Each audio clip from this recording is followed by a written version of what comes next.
మెరుపు వేగంతో వివాదాస్పద నిర్ణయాలు తీసుకునే అమెరికా అధ్యక్షుడు మరోసారి భారతదేశంపై పన్నులు బాదాడు. వాణిజ్యం విషయాల్లో ఇరు దేశాలు పరస్పర భాగస్వామ్యం కావని స్పష్టం చేశారు.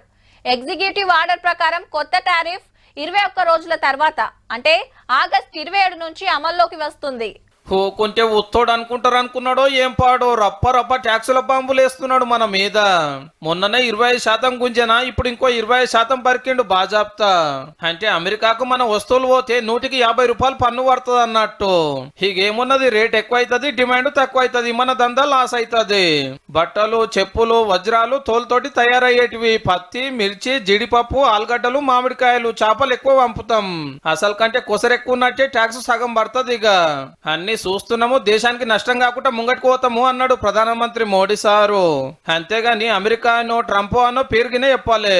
अपने किसानों के, पशुपालकों के और मछुआरे भाई बहनों के हितों के साथ कभी भी समझौता नहीं करेगा. రష్యా నుంచి సమర్ కొనొద్దని ఎంత చెప్పినా ఇండియా ఇంటలేదు, అందుకే పన్నులతోటి పని పడుతున్నాము అంటున్నాడు బరాబరు. ఫస్ట్ 24% టారిఫ్ వేసినాడే లొల్లి చేసే ప్రతిపక్షాలు. ఇప్పుడు ఇంకో 25% అనే వరకు మా దోస్తు అంటావు. గిదేనా మీ దోస్తానా?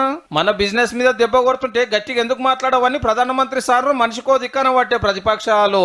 హీడికే అయిపోలేదు, ఇవాళ రేపట్లో ఇంకో ట్యాక్స్ బాంబ్ వేస్తానికి తయారుగా ఉన్నాడు ట్రంప్ గారు. కానీ మీకు రష్యాకు పడకుంటే నడిమిట్ల మా మీద పగ తీర్చుకుంటే ఎట్లా సారు? ఈ కారం తప్పినోడు దుకాణం పెట్టినట్టు.